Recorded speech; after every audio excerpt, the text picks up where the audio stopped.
Hello दोस्तों, मैं रवि आप सभी का स्वागत करता हूं बायोलॉजी की इस पीवाई की सीरीज में। हम लोगों ने एनिमल सेल के बारे में पढ़ लिए थे। आज हम लोग प्लांट सेल से संबंधित जितने भी पीवाई क्यू है क्वेश्चन है उसके बारे में हम लोग देखेंगे। तो चलिए स्टार्ट करते हैं। पादप कोशिकाओं का सबसे बाहरी आवरण क्या कहलाता है? तो इसका सही आंसर हो जाएगा ऑप्शन डी, कोशिका भित्ति। आइए इसका व्याख्या को हम लोग देख लेते हैं। पादप कोशिकाओं का सबसे बाहरी आवरण कोशिका भित्ति कहलाता है। नेक्स्ट, पादपों में मध्यपटल प्राथमिक कोशिका और द्वितीयक भित्तियों में मौजूद होता है और यह कोशिका विस्तार के समय विकास के प्रारंभिक चरणों में संचित होता है। उसे क्या कहा जाता है? तो उसे पेक्टिन कहते हैं। पादपों में पेक्टिन मध्यपटल प्राथमिक कोशिका और द्वितीयक भित्तियों में मौजूद होता है और यह कोशिका विस्तार के समय विकास के प्रारंभिक चरणों में संचित होता है। नेक्स्ट, निम्नलिखित में से क्या केवल पादप कोशिकाओं में पाया जाता है? तो इसका सही आंसर हो जाएगा ऑप्शन नंबर ए, कोशिका भित्ति।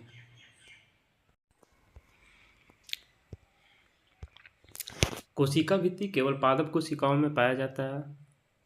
कवक व पौधों की जीवद्रव झिल्ली के बाहर पाए जाने वाली दृढ़ निर्जीव आवरण को कोशिका भित्ति कहते हैं।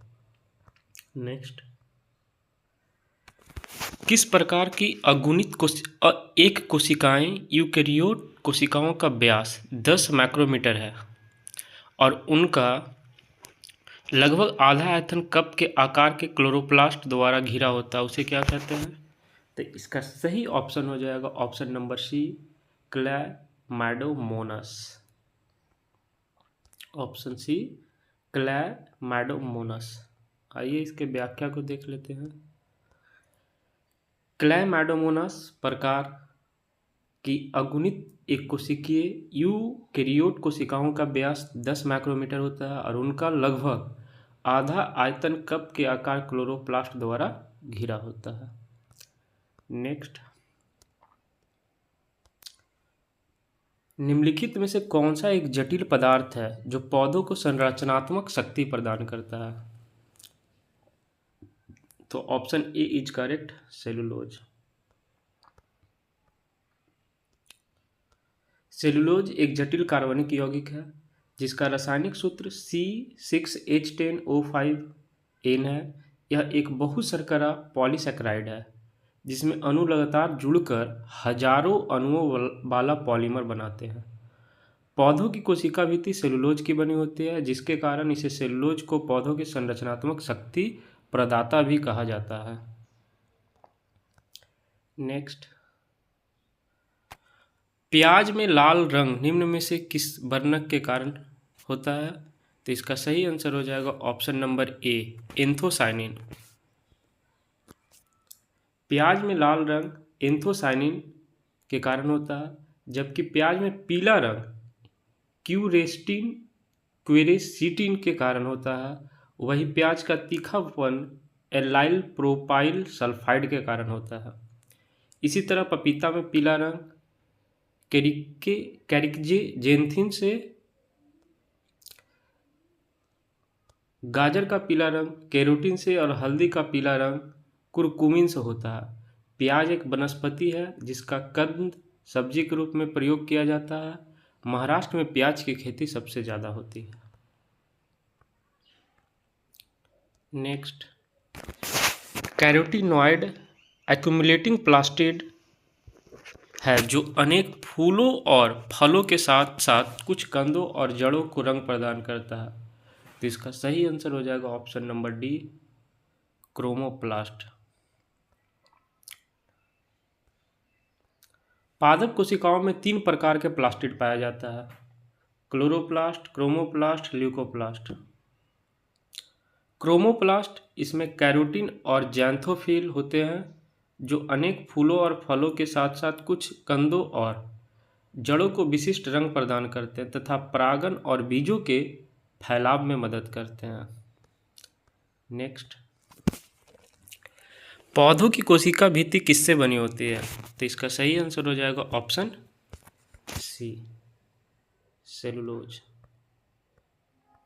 नेक्स्ट, गाजर का नारंगी रंग निम्नलिखित में से किसी एक की वजह से होता है? तो ऑप्शन बी इज करेक्ट, गाजर का नारंगी रंग कैरोटीन के वजह से होता है।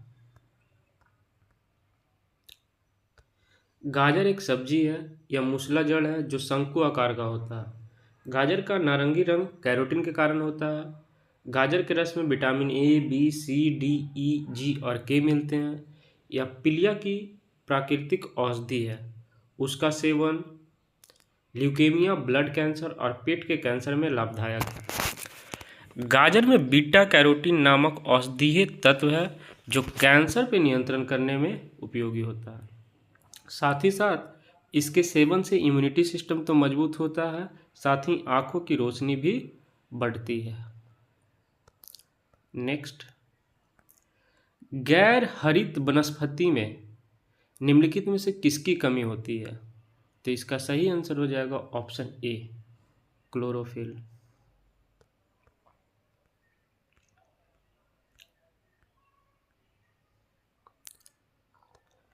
पत्तियों का हरा रंग क्लोरोफिल की उपस्थिति के कारण होता है। यह मुख्यतः पौधों के वायवीय भाग में उपस्थित होता है तथा प्रकाश संश्लेषण में सहायक होता है। क्लोरीन पौधों में क्लोराइड के रूप में ली जाती है। यह तत्व प्रकाश संश्लेषण में जल विघटन एवं ऑक्सीजन की उत्पत्ति से संबंधित है। क्लोरीन की अल्पता कमी से पत्तियां मुरझा जाती है, जड़ों की वृद्धि कम हो जाती है तथा फलों का आकार क्षीण हो जाता है। नेक्स्ट, निम्नलिखित में से क्या पर्णहरित में विद्यमान नहीं होता है? तो ऑप्शन सी इज करेक्ट, यानी पोटेशियम नहीं रहता है। मैग्नीशियम की उपस्थिति है, कार्बन भी होता है, नाइट्रोजन भी होता है। आइए इसके एक्सप्लेनेशन को देख लेते हैं।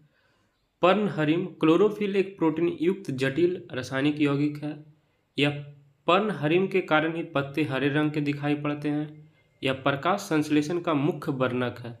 इसमें कार्बन, ऑक्सीजन, नाइट्रोजन तथा मैग्नीशियम के तत्व विद्यमान होते हैं, जबकि पोटेशियम इसमें नहीं होता है। नेक्स्ट, एक पादप कोशिका में राइबोसोम इस जगह होता है। तो option B is correct, protein संश्लेषण। और राइबोसोम को प्रोटीन का फैक्ट्री बोला जाता है। नेक्स्ट, फलों और सब्जियों में स्थित कैरोटीन उन्हें कौन सा रंग प्रदान करता है? तो ऑप्शन सी इज करेक्ट, नारंगी। आइए इसके एक्सप्लेनेशन को देखते हैं। बीटा कैरोटीन एक कार्बनिक यौगिक है और एक टर्पेनोइड्स के रूप में वर्गीकृत किया गया है। बीटा कैरोटीन कई अलग अलग फलों और सब्जियों के नारंगी रंग के लिए योगदान देता है, जैसे आम, पपीता, गाजर और हरी पत्तेदार सब्जियों के रूप में नारंगी जड़ में पाया जाता है। नेक्स्ट, वनस्पति कोशिका भित्ति किससे बनी होती है? तो वनस्पति कोशिका भित्ति सेलुलोज की बनी होती है। नेक्स्ट, पौधों का हरा रंग किसकी उपस्थिति के कारण होता है? तो option A is correct, chlorophyll. Next, शर्करा बनाने के लिए पादप कोशिका का कौन सा भाग सूर्य का प्रकाश ग्रहण करता है? तो chloroplast. Option A is correct, हरित लवक। हरित लवक क्लोरोप्लास्ट एक प्रकार का कोशिकांग है जो सुकेंद्रित पादप कोशिकाओं में, शैवालीय कोशिकाओं में पाया जाता है। हरित लवक प्रकाश संश्लेषण क्रिया द्वारा प्रकाशीय ऊर्जा को रासायनिक ऊर्जा में परिवर्तित करते हैं। इनका हरा रंग इनमें पर्णहरित क्लोरोफिल नामक रसायन होने के कारण होता है, जो प्रकाश संश्लेषण के लिए आवश्यक होता है। ये आपका प्लांट सेल पे आधारित जितने भी PY क्वेश्चन थे वो ख़त्म हो गए हैं। अगले क्लास में हम लोग ऊतक के बारे में देखेंगे।